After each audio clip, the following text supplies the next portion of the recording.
the economics of ayahuasca, plant medicine ceremonies, and psychedelic therapies in general. That's our topic for today. I want to begin by being transparent around the fact that this is a very difficult topic for me to talk about. It is one that I have a lot of conflict around on a weekly, if not daily basis. And I'm going to kind of outline why. Because we're starting to see an explosion of the availability of things like ayahuasca and psilocybin, but it's getting increasingly expensive, which is one of the pains of capitalism, that it tends to only allow the amazing gifts available in this world to people that have resources. And we all know that we do not live in a world that is equal in terms of access to resources. So first of all, I want to address the question, should healing cost money at all? Because I encounter a lot of people who think it's unethical to even charge for an ayahuasca ceremony, as an example. And I understand that, because it's inherently all of our birthright to feel good, to work with nature, to have an experience of healing. But the problem with that is that perspective is that it is such hard work to hold the ceremony, to get to a place where you're even capable of doing so. The responsibility, the legal ramifications, the intensity that all... Oops, sorry, I had a hiccup there. All of that means there needs to be an energy exchange. There has to be some level of support to the people that are doing all of this work to show up in a safe way. So an exchange is inherent in terms of giving something value too. I have offered ceremonies for free to people who didn't have the resources. It didn't go as I expected. The reason being, if there's no skin in the game, if we're not giving something in order to receive the magic of these medicines, and it doesn't have to be money, by the way, but there needs to be an exchange. And I do stand for the right for facilitators, healers of all kinds to get to be supported, to get to live off of their gift of being able to help in evolving the consciousness of this planet. So we have an inherent conflict here, that everyone deserves healing and everyone deserves to be supported in their path. And if your path happens to be holding plant medicine ceremonies, you deserve to make money in a way that you can live a decent life. I don't know any of us that are actually getting rich, except for maybe Jerry at Rhythmia, but the majority of us that are doing this as our life's work, I want enough so that I don't have to stress about my rent next month, and I'm almost there, But in my coaching business, I can tailor it such that money is never a barrier to having assistance. I have it all over my website that if money is the only reason that you don't want to work with me, then please contact me. We can work that out. I can't do that in the context of a retreat, because any given retreat that plant medicine people puts on, 20 plus people are involved in co-creating that magic, and they deserve to be paid. They deserve to be compensated. So I can't negotiate for 20 people that aren't agreeing to give up, their share of the profits. So the retreats themselves are the place where there is the most complexity, because I can't tell you, even I find the words, how much is involved in putting on a retreat that is truly safe, that truly has people that have legitimate experience and the capacity to transform people's lives.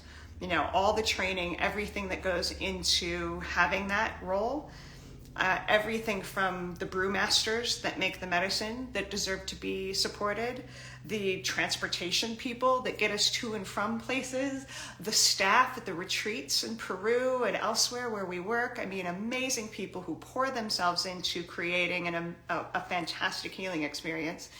It's really expensive to put on these retreats. So what do we do about this disparity? I have some ideas. There's a couple of things that I want to throw out, and then I'm always open to the wisdom of the family. First of all, we do a lot of things like scholarships Sometimes people who come through with a lot of resources and they have an absolute life-changing experience, they're like, how can I pay it forward? Well, quite often what I will say is, can you give me enough for somebody else to have this experience that doesn't have the resources? I used to actually have a fund for BIPOC communities, for basically anybody that's underserved. I stopped doing it because I ended up having to pay taxes on the money that I was taking in from people, because it's never through cash, and which put me in a higher tax bracket, which was like, okay, either I can create a nonprofit, which that's a whole full-time job, or I can't be the go-between for this money. But there are ways to make that happen, and a lot of us do that when we encounter people that really are called to this work, but they don't have the resource to do so. There's a lot of nonprofits coming forth that are raising funds to support people who are called to this work, like war vets who need help accessing retreats in legal settings. We need more of that. We need more people banding together and using their resources to create funds and accessibility. But we're also in the middle of a very slow unraveling of that being legal in more places than just Peru.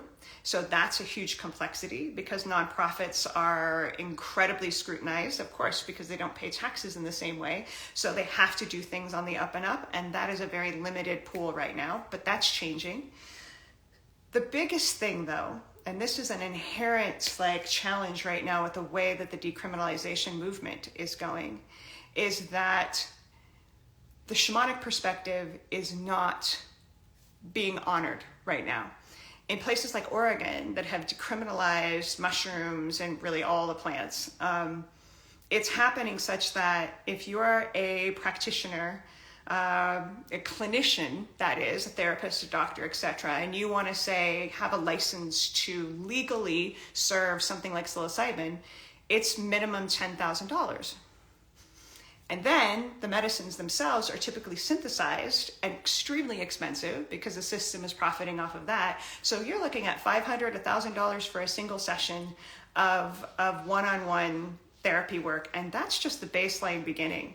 And we also know that one single ceremony, or it's not really a ceremony, it's a session, is not going to heal everything. This is a process, and it's really, really getting exceedingly expensive. And in that decriminalization movement, the shamanic perspective is not allowed. It's not honored.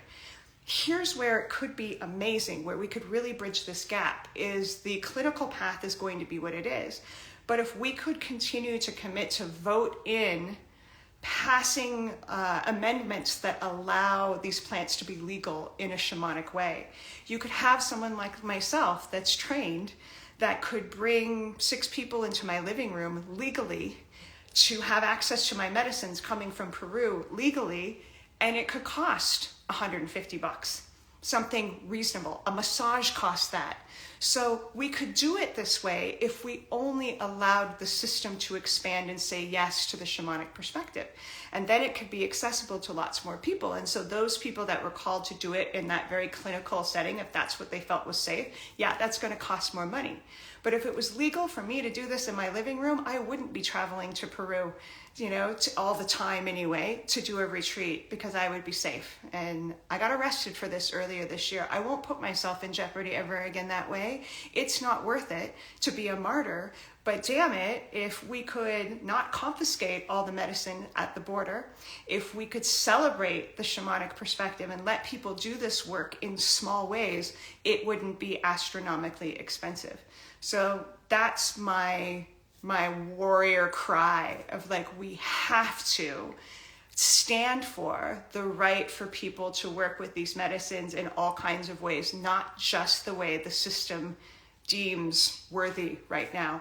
Otherwise, we're just going to be in another situation that's the same as what the Western medical world has created, where it's only accessible, good access to healing is only accessible to people with money. And we do this work, we know we're all connected. So if some group of people doesn't have access to healing, it does affect all of us. It does affect all of us that we're not being treated in an equal way. So I think that's the only solution that I see.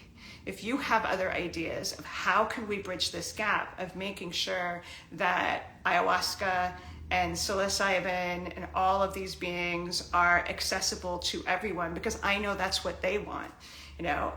Please, let's keep brainstorming, but, I'm going to keep asking this of all of us right now is really important. Please only vote for legal amendments and laws that support the shamanic perspective, because that's not what's happening right now, everybody. It's just going to the system, and the system is built on capitalism, and it's going to be cost prohibitive for most people to access what should be our right to have access to, which is nature.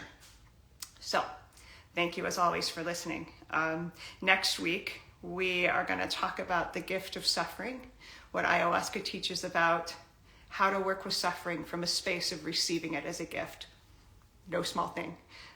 But if you have any comments, if you have any insights on how to continue standing for the right for people to profit off of their gifts of being medicine carriers reasonably, but also make this accessible to the masses, I'm all ears, because I ruminate on this on the regular, and it's super important that we crack this code. If we leave it up to our system, they're not going to do it. So let's stand for the right for everyone to have access to healing.